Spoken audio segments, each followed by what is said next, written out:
Have you ever noticed how one compliment can make your entire day, while one ignored message can quietly ruin it? Someone likes your post, and you feel seen. Someone doesn't reply, and suddenly your mind starts asking, "Did I do something wrong?" It's strange, because deep down, most of us say we don't care what people think. Yet our emotions often tell a different story. Why?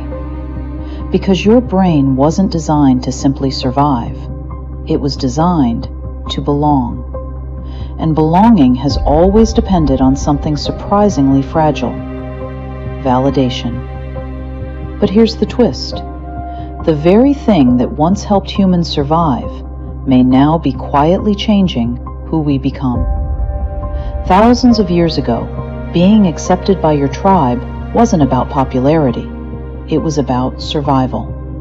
If the group rejected you, you had fewer people to hunt with, less protection, less food, greater danger. Your brain learned something powerful. Being accepted equals being safe. Modern neuroscience suggests that social rejection activates many of the same brain regions involved in physical pain.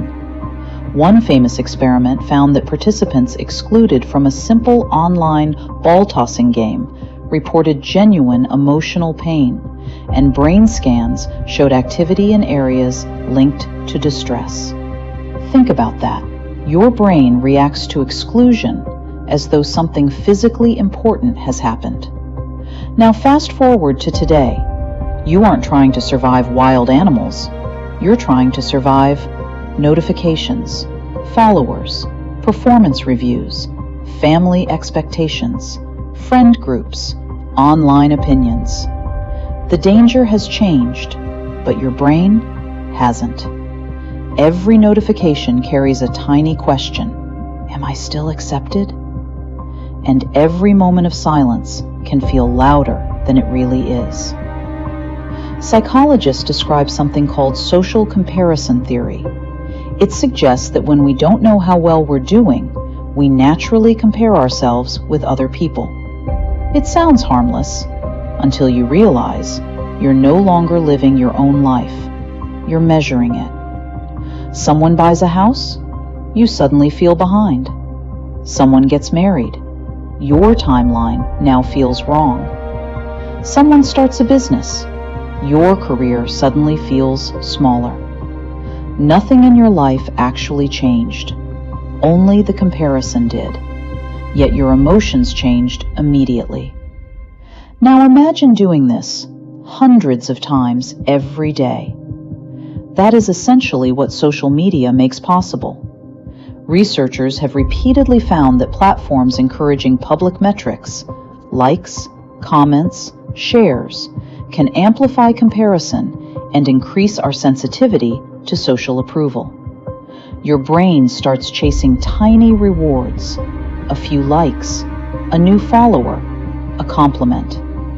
Each one releases a small burst of dopamine, not because the reward is huge, but because your brain begins anticipating the next one. And anticipation is incredibly addictive. Before long, you stop asking, "What do I genuinely enjoy?" Instead, you begin asking, "What will people approve of?" That question seems small, but it slowly changes everything. Imagine a child drawing with crayons. At first, they draw because it's fun. Then every drawing gets praised. Soon, they begin wondering, which drawing gets the biggest smile? Eventually, the joy of creating quietly becomes the desire to impress. This isn't weakness. Psychologists call it the overjustification effect. When external rewards become the focus, our original internal motivation often becomes weaker. The activity hasn't changed. The reason for doing it has. And sometimes, without realizing it, our identity changes too. This doesn't only happen with art. It happens in conversations. You laugh at jokes you didn't find funny. You agree with opinions you don't actually hold. You hide parts of your personality because they might not be accepted. Little by little, you become easier to like, but harder to recognize. The frightening part is, this transformation rarely feels dramatic. It happens one small adjustment at a time, until one day you wonder why you no longer feel like yourself. There's another psychological phenomenon called the looking glass self. It proposes that we gradually build our identity based on how we believe other people see us. Notice something important: not how they actually see us, how we imagine they see us. Which means sometimes we change ourselves because of opinions that never even existed. A delayed reply becomes, "They're upset with me." A quiet room becomes, "Everyone thinks I'm boring."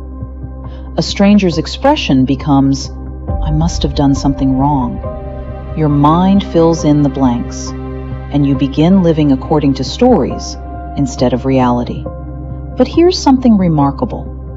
People who develop a strong internal sense of self don't stop appreciating compliments. They simply stop depending on them.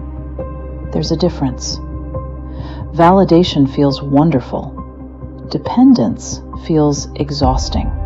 One is a gift, the other becomes a necessity. And anything you need from the outside can eventually control you. So how do you know if you're seeking validation or simply enjoying connection? Ask yourself one question. If nobody ever applauded this, would I still want to do it? Would I still wear these clothes, pursue this dream, share this opinion, spend time with these people? If the answer is yes, you're probably acting from authenticity. If the answer is no, perhaps you've been borrowing your identity from other people's reactions. The irony is beautiful. The more desperately we chase approval, the less authentic we become. And authenticity is often what people are drawn to in the first place. Maybe confidence isn't the absence of criticism. Maybe confidence is no longer needing every room to confirm who you already know you are.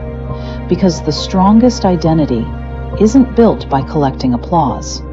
It's built by becoming someone you would still be proud of, even in complete silence.